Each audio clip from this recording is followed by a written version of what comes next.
data collection and sampling. I want to appreciate what methods go into data collection. And we are still on chapter 6. So let's look at the next thing. Techniques for acquiring data. Now, we said that in qualitative research, there's different types of data. We've got observation, interviews, whether it's closed or open, documents and text, private and public. When we say private document, that means that the company may keep it to themselves. They have not published it for anybody to know. So some of you, when you go to the companies that are collecting data, you may realize that in their offices, they have some data that you can actually learn from. You can collect the data from collect data which is private to the company, and you may use aspects of it. And then sometimes you also use audiovisual information like audios, pictures, mobile phone text, video, social media information. Like I just mentioned, that somebody doing humanities may end up using, or even other forms of research may end up using data from the social media platform. Data collection is not easy. It can be very voluminous, like how you see my friend is sleeping in front of the data. It can be very, very voluminous and can be very stressful. Okay. But how do you get into collecting the data? So what we are going to learn is understanding how to establish the context and population where you are going to collect the data from. Then what method will you use? Then how will you select your sample to be able to study? So the first thing about fieldwork is that fieldwork is where you're going to collect your data from. In the University of Ghana Business School, you have to ask for a letter to introduce you. So I'm telling you ahead of time. You have to ask for a letter to introduce you. And then that letter that you would introduce you would be given by your department. Sometimes some departments, the HOD will sign it. Some departments, the supervisor will sign it. But whatever it is, the letter will just introduce you that the following student is a student, the following is a student of University of Ghana Business School, carrying out a study in this and this and that. And he's going to come and he wants to collect data in this particular area. Please extend him all the courtesies that we may regard to it. Some of them will even attach a questionnaire, and they may do it to whom it may concern. But if you are getting to the company, some companies will actually attach the questionnaire so that they know the type of questions and they can direct you to the right person. Some companies are there when they see the question and it's very sensitive, don't let you enter. So some people don't attach the questionnaire. So I'm not telling you which is right or wrong. You have to be careful about the kind of questions you're asking. Some finance students, they ask very sensitive questions, or even public admin students and health management services students, and they may ask sensitive questions. So if they attach the questionnaire, they may not ask them. But some of the places like 37, they may even tell you to go and collect ethical clearance from the university before you can even come. So you can even come there and collect data. So you have to know what are the particular nuances of the field place you are going to collect your data from. Some places want a letter from the dean because of the sensitivity of the data. Some places may not ask you. So, but you start with the department first and collect the letter from there and go there. And then they will tell you what to follow up with. So in the letter, you should tell her, yes. Won't it affect the purpose of the research? But you are the one collecting it. He has the data. You are coming to ask him questions. Why should he say yes to you if you are going to ask questions that they are not ready to give to you?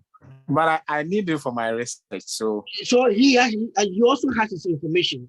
So why should he give it to you? It's not, you need it for your research, so you should just get up and give it to you. Is he getting the degree with you? Please, it's not like that. You are the one begging to enter. It's about Prof. always talks about getting access. Access has to come obtained in humility, because you are the one entering to somebody's space or house, and you want to go and collect information there. He can choose to say no. He's not under any obligation to give you the data. He didn't tell you to go and do your PhD or your master's to go and collect data on. So I've seen in situations that somebody even worked in the company, a student worked in the company. He was working on the desk that has the data.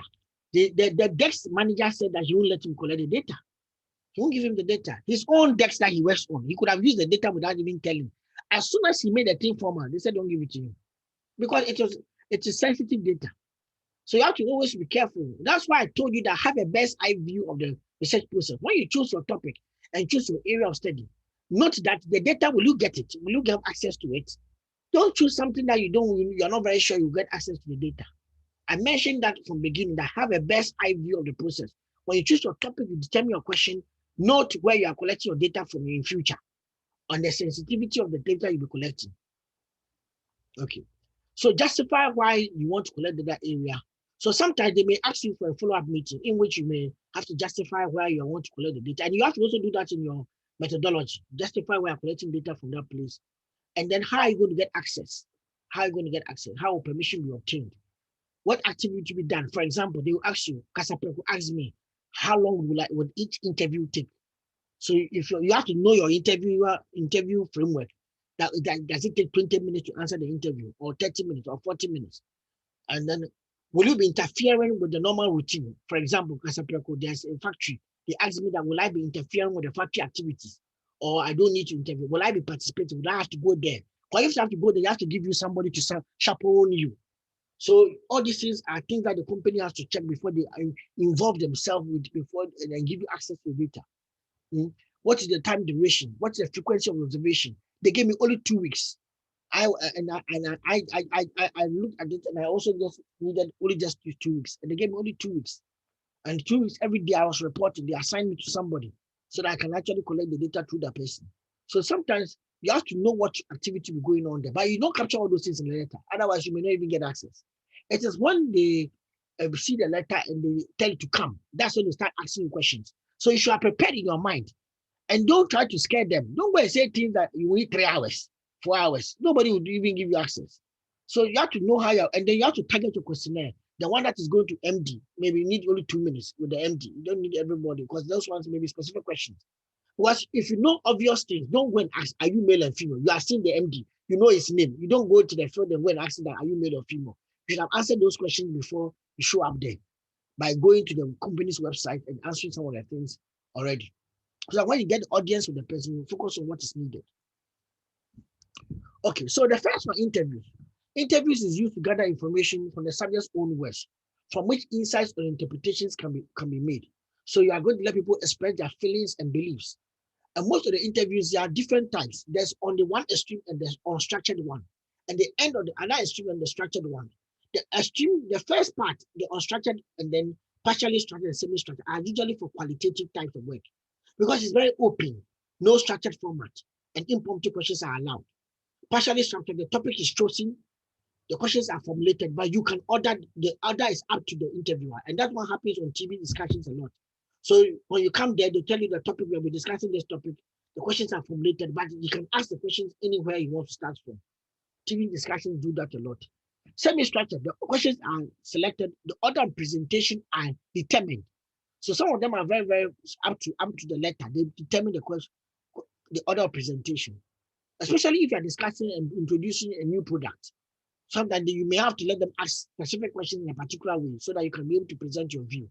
So in semi-structured interviews, you the lecturer, you the researcher, you know question one goes after before question 1, 2, question 2 goes before question 3, and you have to ask them in the order so that it can make sense. And each order builds upon each question builds upon the other, or builds on the previous. But it doesn't mean you cannot ask open-ended questions. Your questions are open-ended. When we say open-ended, it means that you can ask the question that, what do you feel about the issue? You don't give him possible answers so that the person can chat and tell you what he feels about the issue. But you can also ask a follow-up question in a semi-structured. You can also ask a follow-up question in a semi-structured. Frank, please, you can go ahead. Yeah, Prof. I just want to be practical.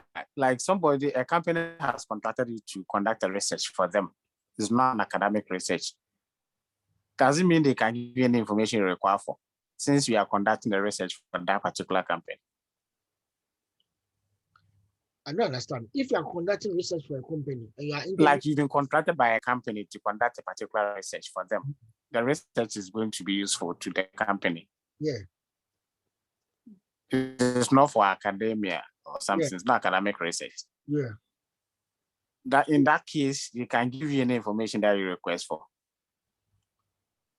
Oh, no. Doesn't mean that. Who can give you? Every interviewer in Ghana, and interviewee or respondent in Ghana has the right to say no or yes. That one has nothing to do with whoever sent you. Haven't you been seeing it in Ghana? Every interviewer, it's the person's right to either participate or not. It's not, you can't force somebody to participate in a study. Even the census, you can't force somebody to participate in it. There's no research work or investigative, unless it's a crime, a criminal one, then even the criminal one, having to be seen that you have to induce the person before you can talk. Either you beat the person up or something like you can't force somebody to answer a question. I hope you understand me. Whether Okay, you yes, use it for purposes of research or not, the person has got the prerogative to say no, I will answer. Yes, I will answer. That one has nothing to do with the study. okay, I get you. Yeah. Then the other type, which are structured and totally structured for quantitative. So that one, the questions and order are predetermined, structured, but the order, the coding is done by all quantitative studies like coding. So when you ask the person the question that, which town do you come from? He says Kumasi. Then he doesn't write Kumasi, write Ashanti region, because you are interested in the code being the region, not the code being the town. That is the structured type. So the structured type focuses much more on coding everything the person will say. But totally structured, the code is already predetermined. So which of these towns do you come from? You choose Ashanti. And you say it's A, B, C. So he has written the A, B, C already, or the regions there already. You choose the region that you are coming from. So totally structured, everything is coded on the sheet of paper. But the semi the structured ones, the person can answer, then you will code. It happens a lot. The person will answer, then you code. So qualitative researchers like to focus on open-ended questions, flexible and purposive selected sample. We'll talk about that ones later. Then quantitative like fixed choice questions. So all the questions are fixed and the choices are fixed. So you choose from the fixed choice answers. And most quantitative like to do random samples. In the interview, please don't be in a hurry. Listen more and talk less. Be patient. Allow the person to chat and tell you what he's going through. Follow up the person with the questions that you don't understand. Don't be judgmental. Don't be going there to fight. So why do you vote for MPP? It doesn't matter. You are listening and writing. So listen as to write. Listen and write. Don't go and tell the person that she should have voted for this. You are not here to come and share your political ideas. We don't want that. Keep the participants focused. Some participants may digress you, so you have to try and bring them back to the view. But always, and then avoid leading question. So you have asked an opening question, then you are following up with the leading question. So you went to Morningstar, or so you went to Abusokan. So you are adding the so means that you are trying to imply. So ask him quite correctly. After this, did you go there, or where did you go to after? Don't imply for the person. Let the person tell you where he went to. If you keep on implying, the person is, you are not allowing the person to tell you the truth. The person may end up saying things what you want to hear. Don't debate with the participant about their responses. You are a recorder, not a debater. Please, no, you are not there to debate. Now, sometimes we do interviews with a group. We call that one focus group discussions. And then we have multiple participants involved. We do that because sometimes you want to get viewpoints in a group format and variety of opinions at the same time. And then try to also see how the opinion tend to differ among the people in the group. So most of the time, when in the focus group, you have a carefully planned discussion designed to obtain perception of a defined area of interest in a permissive, non-threatening environment. So people are feeling so free to share their views. So most of the time, if you're doing a focus group, you have to get the people's consent to participate in it. Now we use focus group to try to gain insights for exploratory studies, especially to understand the differences that exist between the group. So you have a female in one group and male. One out now, I did the female tailors and the male tailors differently, and I compared their views concerning what I was trying to study. So I can put the females in one group and then put the males in one group, so that I can, when they are in the same, share the same characteristics in a homogeneous group, they are more likely to share. You don't try to mix people who are not homogeneous in nature. So they should have similar experiences so that they can share. The purpose is to uncover complex behaviors. Focus groups may be very, very good because you can share, and then you can share their behaviors that they have witnessed or they have seen. And then it is also good when you are trying to do, you are going to do a follow-up larger study, which may be quantitative. So you can do a focus group to get insights. Then you can follow up with a larger study, which is quantitative. Now, focus group is not good for emotionally charged situations like politics and stuff, which you end up letting people quarrel, especially you put MBP against NDC in the same focus group discussion. That is why you have been hearing that when the Electoral Commission has meetings with them, they don't usually come with the same mind because they end up quarreling at their meeting because there is emotionally charged environment. Now, when you want statistical projections, you don't use focus groups because you're not there to quantify. You're there to get viewpoints of people. Good. Now, you don't use focus groups when other methodology can produce better information. And also, you don't use focus groups, you cannot ensure people's confidentiality. You are doing something with that, with people who have experienced an issue, what has sensitivity to it, like COVID-19 patients who are recovered, and then you mix them with people who have not got COVID-19 before, and they end up going to spread their information. It's not good. You have to be very careful with that. So with focus groups, sometimes it can span between 1 or 2 hours, but I always say that try to use less time, because the more you have people in the group and you are using more time, the transcription is going to be more difficult and to take more time, because when you are transcribing data, it takes time for people to transcribe, even for one person. How much more when they are in groups and everybody is speaking? So I always say that you should have a group of maybe between 6 or 8, and then you can have different groups. So you can have, sometimes I told you that my study, I actually had female and male in Agbazome. Then I went to another time, I did another female and male. Then I compared. So I went to another region. Sorry, I didn't. So I came to, I think, Eastern region or Western region, and I did another rural area. I did female and male, and I compared with that of Agbazome. So you can do that. Where you can compare, you have different groups and can compare male and male, female, female. Or sometimes you can compare among the two groups. Okay. Now we have to always make sure that the composition of the participants are in some way alike or homogeneous in nature. So in that case, you have to purposely select them to fit the purpose of the study, and they should fit the particular role that you are trying to study. Okay. So every focus group will always start with an introduction. You start with a round robin question that everybody will like to answer, and it's easy for everybody to answer. Then after that, you can narrow down to the background of people. Oh, how many years have you experienced the issue? How many years have you been in this thing? How many years? Then they can all share. So they can be able to position the people as you are talking, and they can relate with each other. Oh, almost all of us here have experienced the same thing. They can move on to the key questions you want to ask based on your questionnaire. Now, some of the questions may be about behavior, some questions about knowledge. Knowledge is about what people have know. Experience is about what people have experienced. So try to differentiate the two. A person may experience something and then know about it. A person may know something without experiencing it because somebody told him. So differentiate knowledge from experience. Then also try to know which one is a person's view or opinion that he's just sharing. It's not something that has happened. It's just a view and opinion he's just sharing. And then sometimes it's about something what people feel. Opinion and view may not necessarily be about feeling, but sometimes can be a feeling. Some feeling, when I say feeling, some emotional response. Hey, I will never let that man come here again. I will never let. There is more. Those you are seeing are getting the person's emotional feelings about the issue. Emotional feeling. Then when you bring it to a closure, make sure that you can go through the questionnaire again with the people and summarize how you heard it. So that means that whilst you are doing the focus group, you should have a recorder, somebody who is recording the viewpoints, or you also should record it. Although you are recording audio, you should record with your hands. What are some of the questions and answers that came up as they were answering you? So when you finish, you can summarize it to them and then check it before you can go ahead and do the transcription of the whole entire session.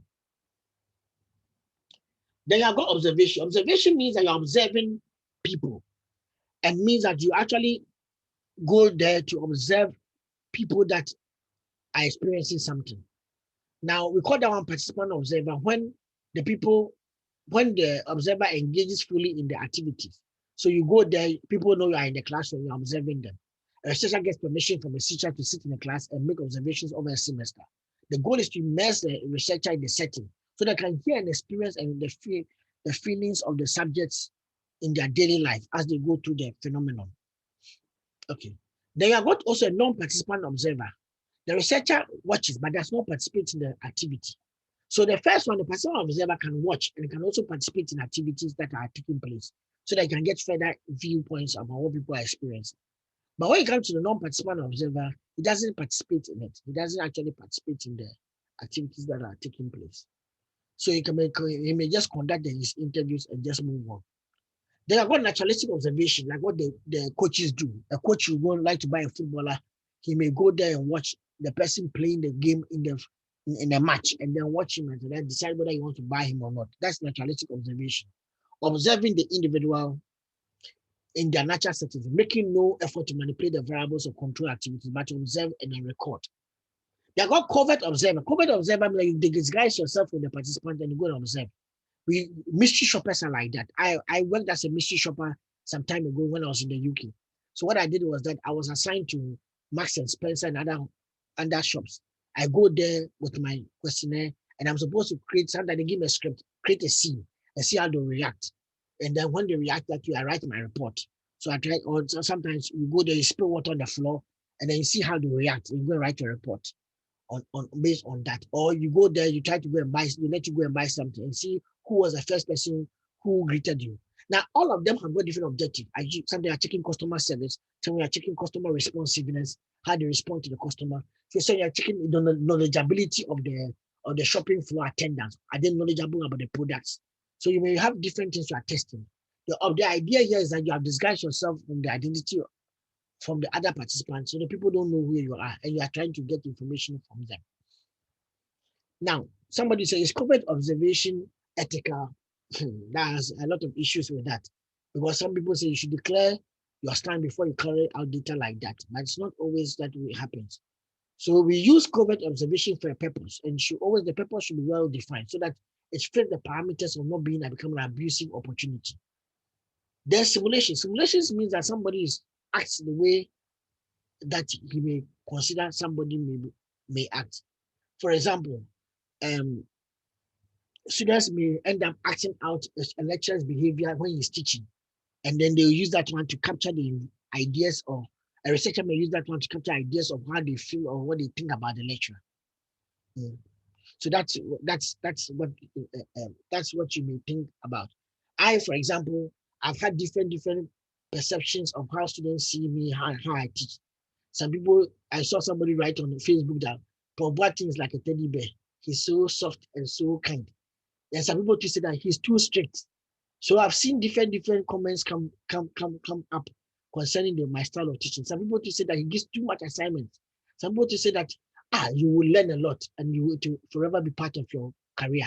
So everybody has different experiences on how they and when you tell them to act them out, what they experience is what they will act out towards you. So sometimes in research activities, you tell the researchers, the respondents, that act out how you feel about this particular scenario or it's phenomenal. What do you feel about it? How do you feel about it? Okay. Now, with the quantitative approaches, the only one that they have is survey. For in the purposes of this discussion, it's only survey. There are more. The other ones, experiment, another one, but for the purpose of discussion, I just want to stick to survey. Teddy bear, I can show you on Facebook. I saw it last 2 weeks or something like that. When the rankings came and then they posted it on the UG website, a business school Facebook page. Somebody came to write, I remember Prof Boateng. He was like a teddy. We used to call him teddy bear. I said, hey, that one I never knew. Because I heard so many names. I never knew that they used to call me teddy bear. Anyway. Hello, Prof. Yes, miss. Even this classroom, surprised you that some students have funny names for the lectures. Anyway. Sorry for the interruption, Prof. Okay. My question has to do with the focus group discussion. Yes, miss. There was a typical example that I was part. We conducted some at Glefe, a community at Dansoma. Okay. And lo and behold, when we got there, people tuned in after making known the purpose that brought us there. The people tuned in just to answer questions. Mm-hmm. They're presenting soft drinks and that's why. For them to they troop in to join and answer. But upon telling them that we are not in for the government, but we are in for an NGO, it kills their spirit. So I want to know if it is good for an interviewer to tell the participant that we are not in for this thing, but we are in for academic purposes. Wouldn't that be in a way have an impact on the research that we are making? That is what I told them happened to Agbozome. They thought that I was coming to bring change, and I told them I'm not doing the same thing. I also told them the kind of story you told them, Okay. but me, I told them at the end, not at the beginning.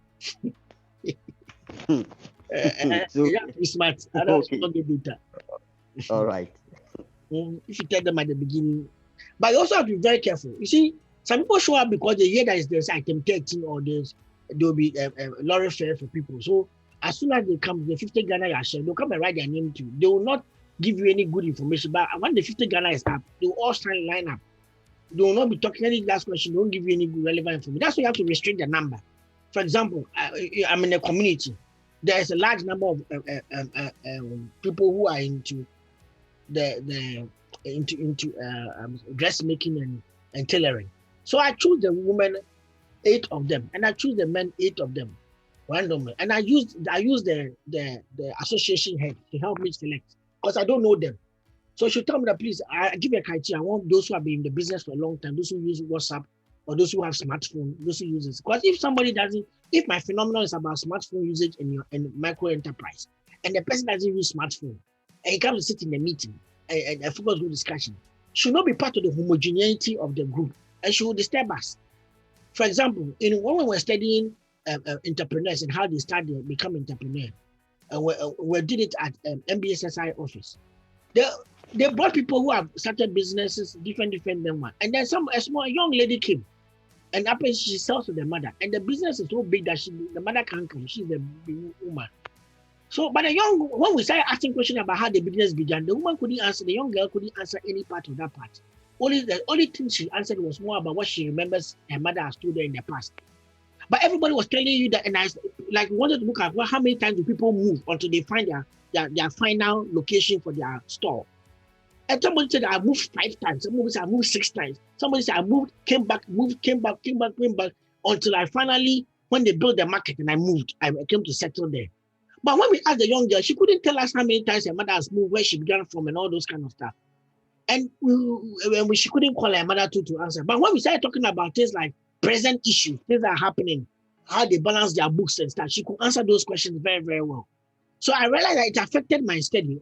She couldn't answer any question about the beginning part, the early years of the business. So you always have to note that part, that if the people don't have much information to affect the kind of information that you don't have much experience of the phenomenon. They can give you only knowledge. They can't give you experience and behavior. Okay. I hope you understand me, class. Yes, please. Mm-hmm.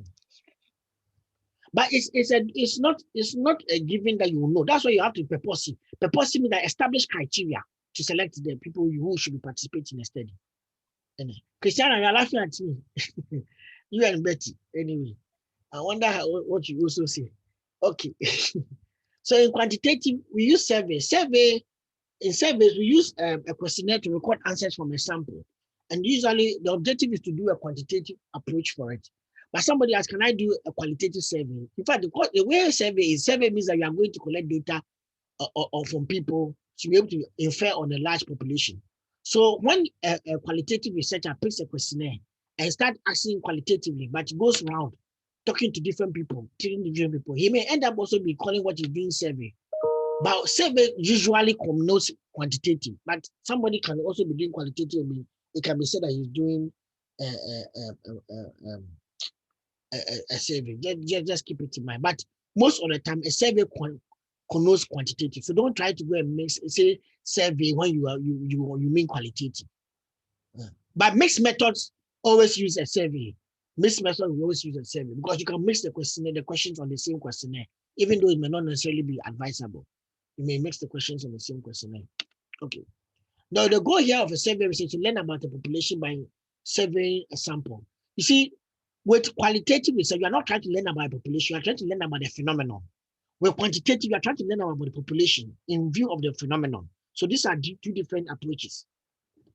Well, quantitative wants to know to what extent has something been experienced by the people. The first one is the mail and self-administered questionnaire. So you post it to people, and then they sit down themselves and then they fill it. It's very cheap and it's slow, but and sometimes have the slowest response, because what happens is that When some people get a questionnaire, they don't fill it. And they can post it back to you. It happened to me in my PhD. I sent A60 out, I got only 10. To Ghana Club 100 company, I got only 10. And some of them even put the 10, among the 10, some of them put the questionnaire back in the envelope I put in and the stamp and send it back to me. They didn't even answer it. So it may be cheap relatively, but it has the lowest response rate. Web survey is fast. It has moderate response rate. But the web survey, you have to choose to make sure you can limit. If you don't limit that the people who answer should answer from Ghana. You have people from India and everything answering. So sometimes the way you do is that if you're using a tool called Survey Monkey, you can restrict by the country. So that if the person is not within the IP range, that address, you will not allow them to answer. It will only show up. But web survey is also good when you know the target group you want them to answer the question. So you go and post it in maybe a group, like an online group for Ghanaian entrepreneurs. Then you post it among them, they can answer it for you.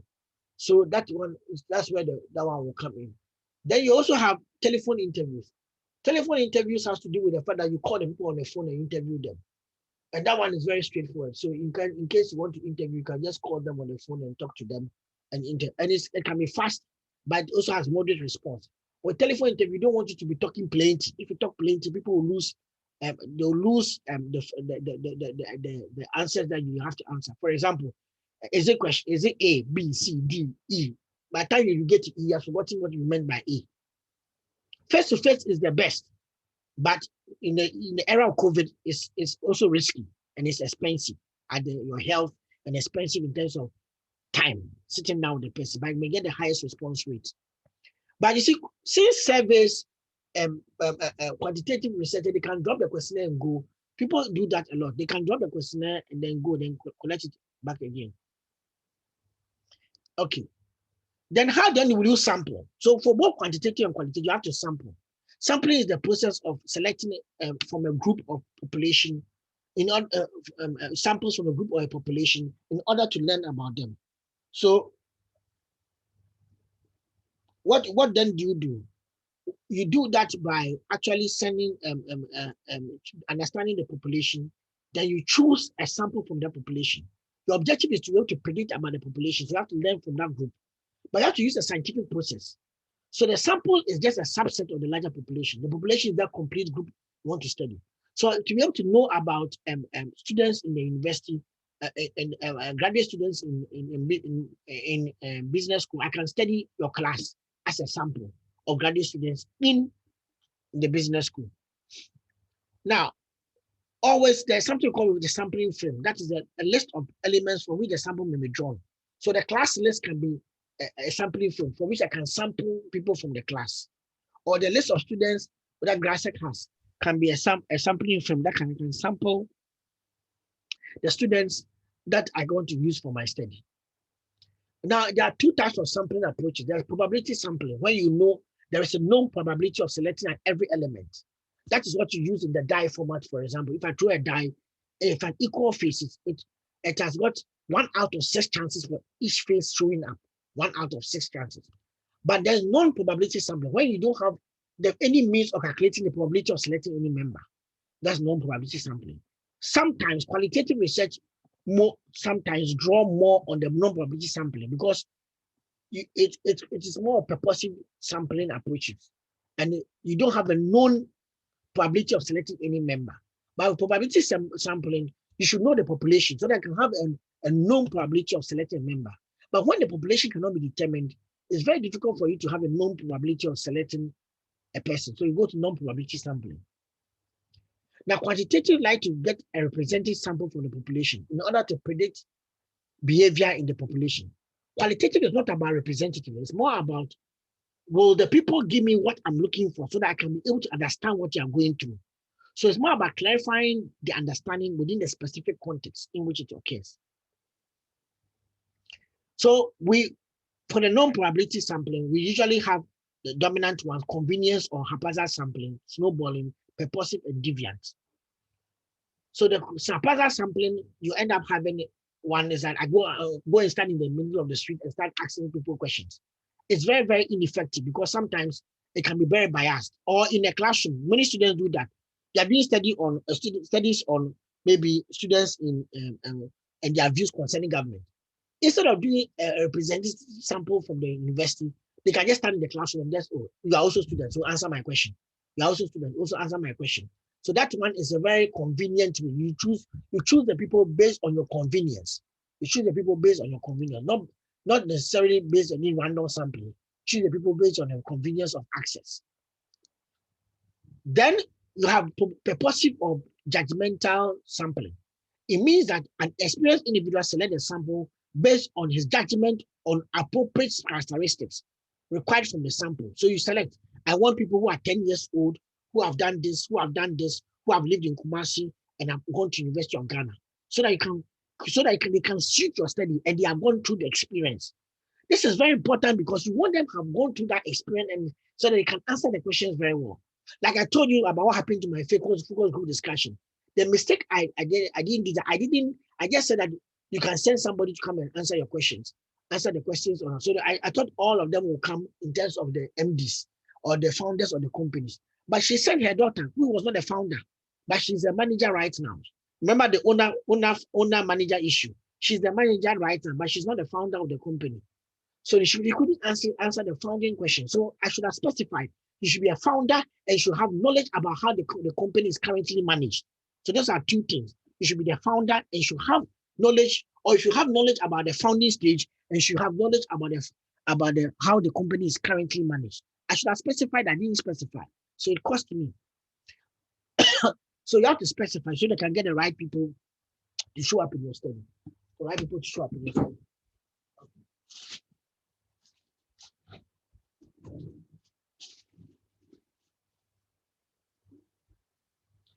Okay. Now, apart from purpose, you've got snowballing sampling. Snowball sampling is known as a chain or a referral type of sampling, which is a multi-stage sampling approach. When we say multi-stage, it means that the first stage can be either random or purposive. And the second one can either be random or purposive, depending on what you want to do. What do I mean by that? Snowball sampling is just like snowball. How does snowball work? When you have a snowball, you throw it in the snow. As it rolls, it becomes bigger. So in this type of sampling approach, you don't know the people who are there. There's no known population size like the other two that I mentioned. There's no known population size. So what you do is that you find the first person who has experienced the thing, either purposely or randomly. For example, I want to know people's experience in driving luxurious cars. The first thing I can do is that to find out one person who owns a luxurious car among you, somebody who uses a Range Rover, like maybe Matilda uses a Range Rover. So I asked Matilda about it. Then Matilda, after answering my question, Matilda points to me that, okay, I know that Betty also uses Lexus. Then after talking to Betty also, I know that also Sarah also uses, let's say, Benz. So as I talk to them, they tell me the next person I should choose. The next person I should choose. So as I go on, the number becomes bigger. The number becomes bigger. So the first one may be purposely or random. Do you own a luxurious car? Do you own until I get one person? When I get that person, then I then start with that person. Then I go on to the next person. That's all snowball sampling. Usually in many studies, students combine snowballing and purposely. Because purposely means that you may end up with selecting by criteria.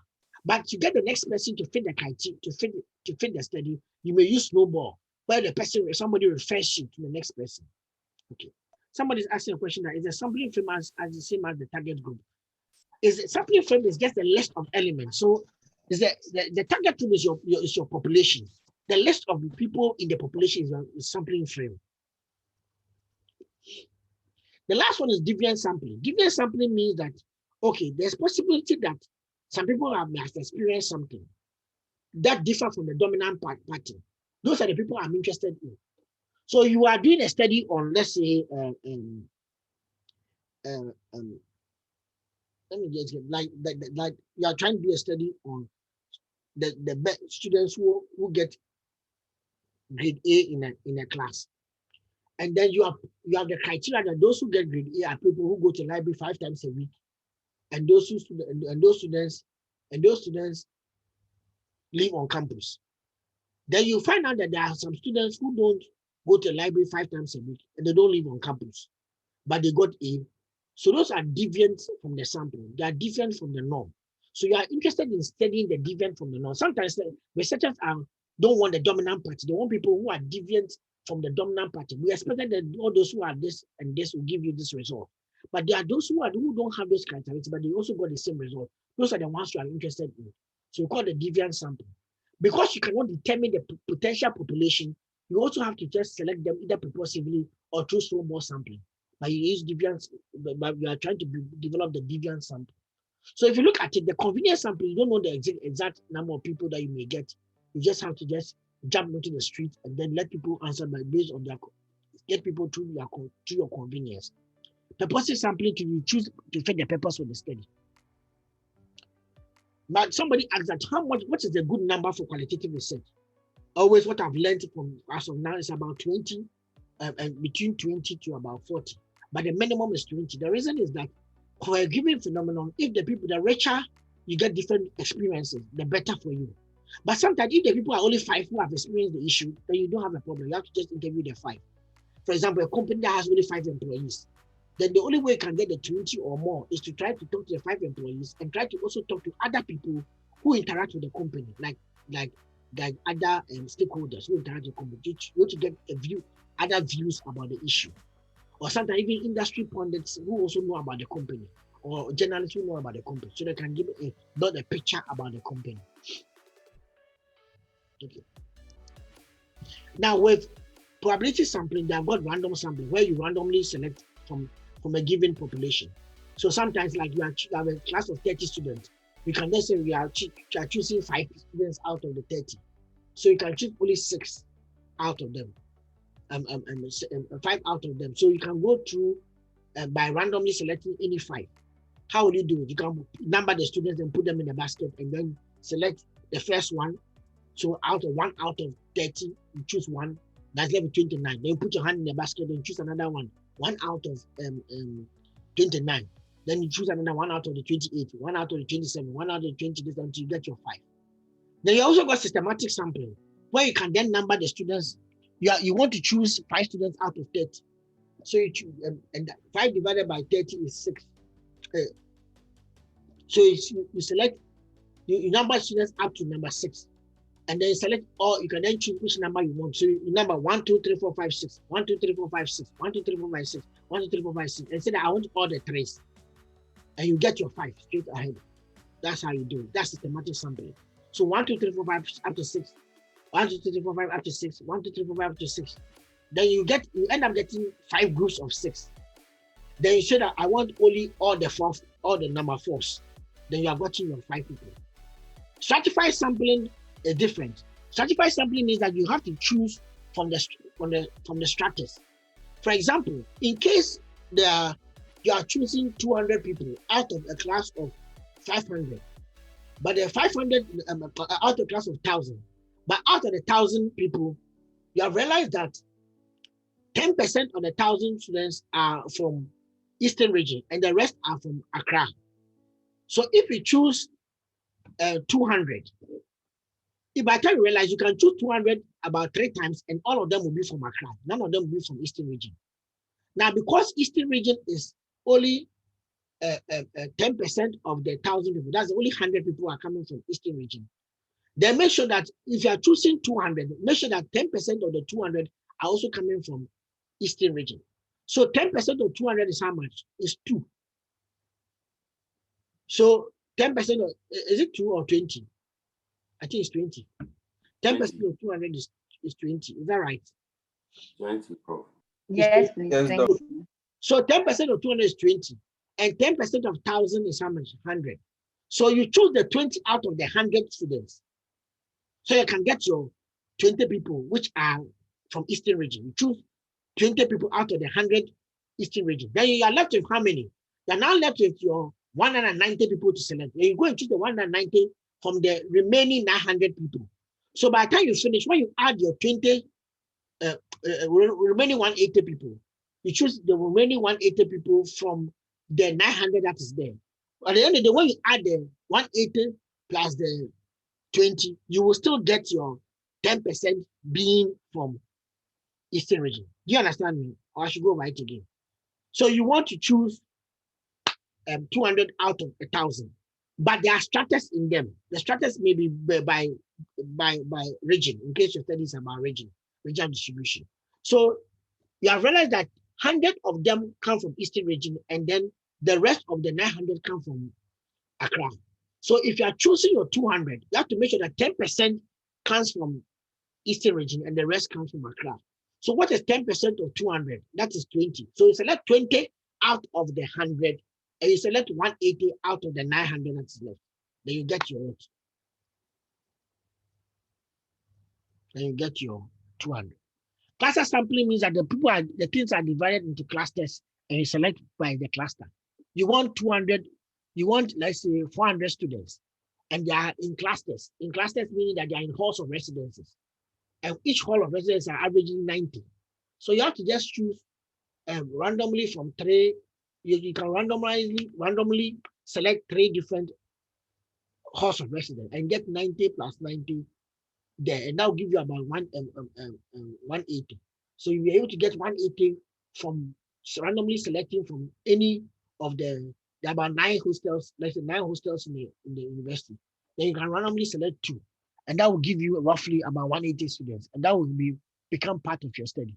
Then the last 30 you can randomly select from any random one you also select. So instead of just randomly selecting from the student directly, you randomize based on the clusters.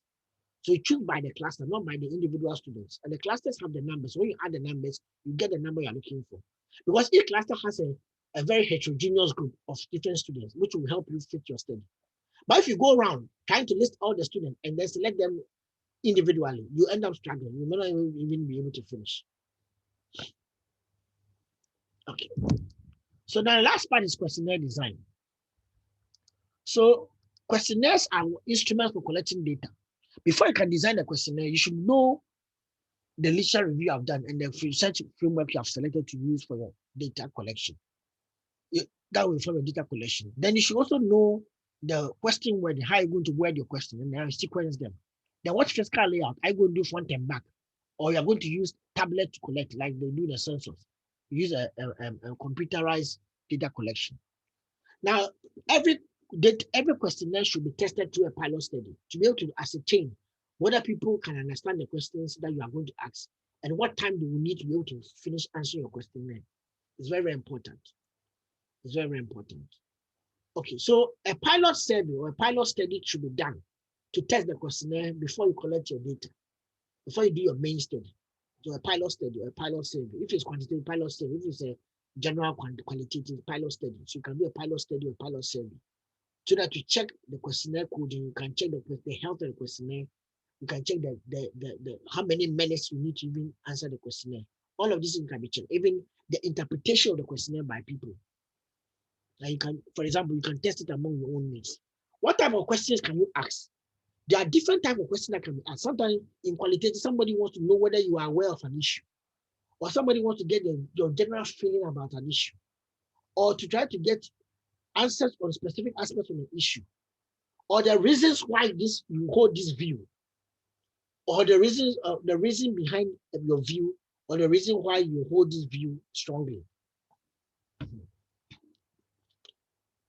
Then you also have to code sometimes in quantitative study, you have to code your questions. That means that your way you answer them, people answer them. Are you going to ask them in open-ended? Open-ended, you don't need any code.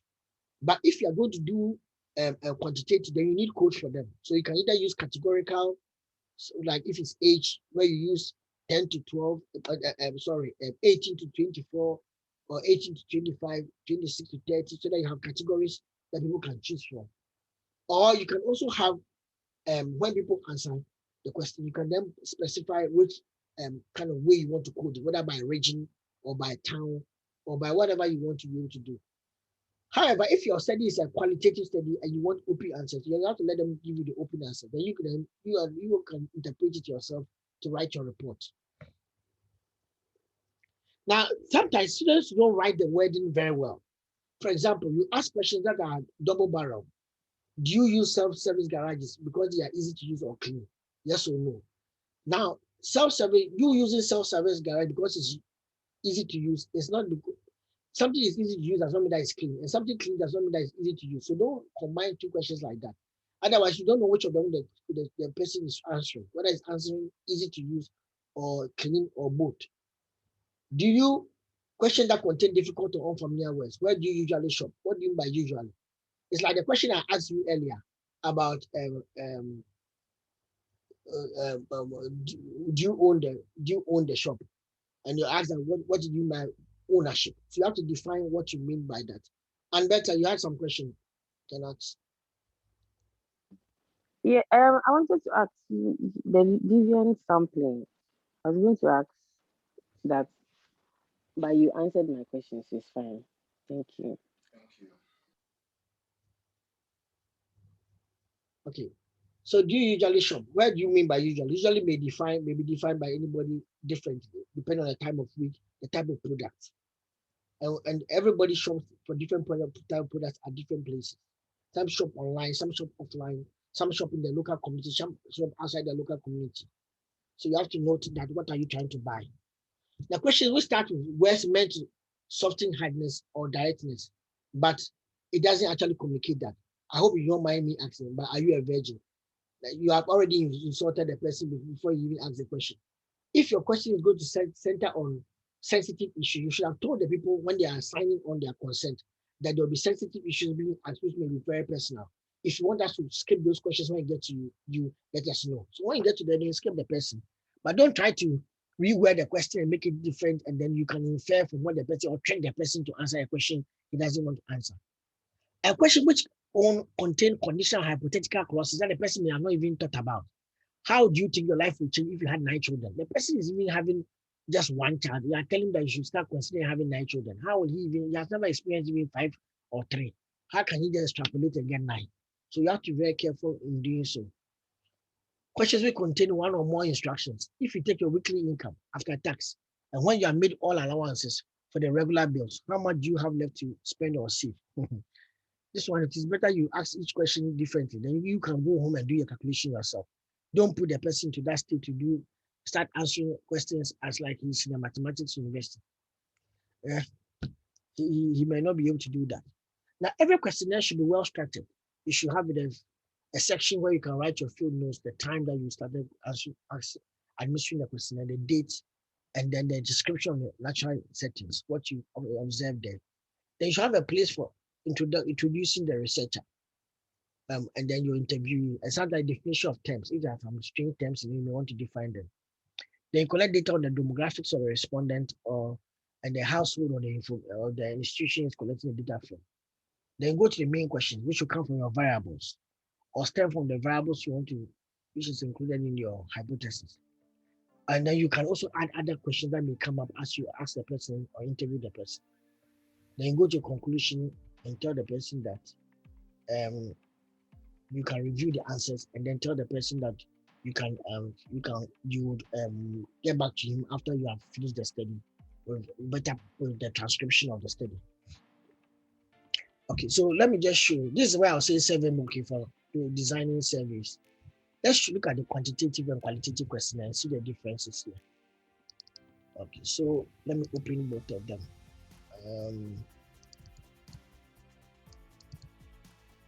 So this is that for the qualitative, and this is that for the quantitative. Okay, so now let's cut it.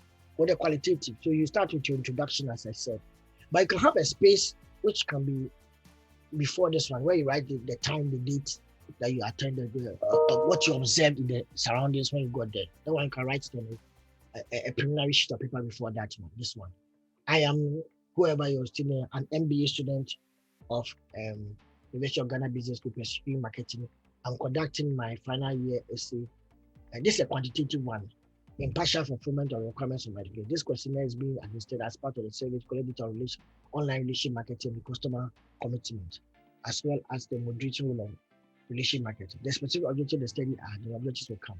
Your candidate responses will be highly appreciated if by completing the survey you indicate that you voluntarily wish to participate in this research. Okay. Please be rest assured that information will be gathered from you is purely for intended academic purposes. You may reach me via the email here or phone here. Thank you. So if you look at it here for the quantitative, it's almost the same thing. Qualitative, it's almost the same thing. Let me zoom in a little bit here. Okay, so it seems the same thing. I'm a student conducting My title of my essay is this. My objectives are here. Then the candidate response part. Then you can enter the date in which the questionnaire was answered here. So you have a first section. This one, the quantitative one. You can usually the background information can be the same thing for the qualitative, but it depends on the variables you're interested in. For quantitative, because you need to code them, you have to be sure that all of them have got the categories you're looking for. So gender, then age. You see that's number, then so you can take education, occupation, marital status, online relationship channel that you use, all depend on your questionnaire. Now this one is about ride sharing application. So the person didn't capture number 5, the ride sharing application the person uses. So tell her. Okay, Prof. Number 5. Yes, Prof. Sharing application that people use. So I can categorize who are Uber, who are Bolt, who are this. You have to categorize the number. Okay. And some people are using both, remember, Uber. So let them take as much as they can. Yes, Prof. Good. What is your profession? What are you? Some people, I think here what you mean by apart from driving, what is your other profession? Yes, Prof. Yeah, you should put it there. It's not implied. You see, these are some of the reasons why questionnaires are done, so that you can get feedback. Apart from that, what is your other? So you can test it as you are going on. Okay. Then you have questions on the drivers and platform. Well, qualitative research is very, very open-ended. How long have you been using the ride sharing? How often do you use ride sharing? What motivated you to enter? And then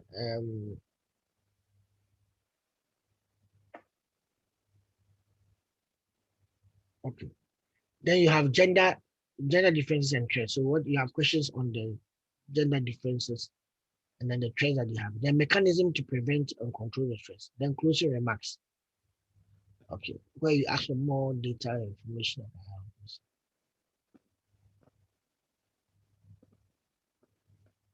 When it comes to the quantitative, you have to answer based on what the person you are looking for. Okay, so now question 7, then we'll give you the name of the bank. We said if you selected D, none for question 7, then kindly progress to question 11. Otherwise, progress to question 7. Okay, 7 will ask you the bank. Then you go to question 8A. These are the dimensions of relation marketing you want to study: engagement, interactivity, advocacy, personalization, collaboration, then commitment, affective commitment, qualitative commitment, and then then trust. Where do you trust? Which of the communication channels do you trust? Email, websites, social media. Then you can provide any comments the person you have interacting with your bank through your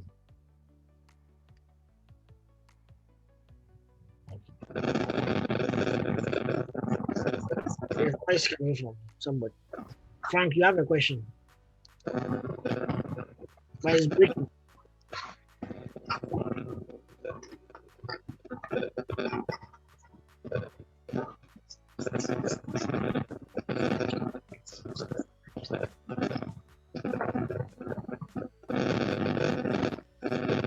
Please let's try to. The noise is too much. Okay, now let's look at it. So the quantitative will end up where we'll have if you have any other comments. So you see, with the quantitative, all the questions there's no open-ended question apart from the name of the bank, which was open-ended, which is straightforward. That one you can even select from the name of the banks. And then here, that's the only question that you ask, which is very open. Question 11. Provide any other comments. But qualitative was very open from the beginning. Very open. And even at the end, he said, I'm done with my questions. Do you want to ask me anything you might have wanted to see, but you did not add? Are there any available documents to support your sin? Can you please mail it to your numbers?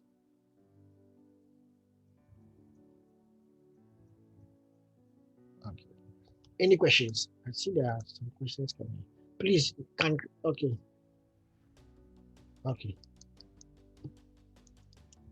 Okay, so please, Any questions? So this is my end of the listener.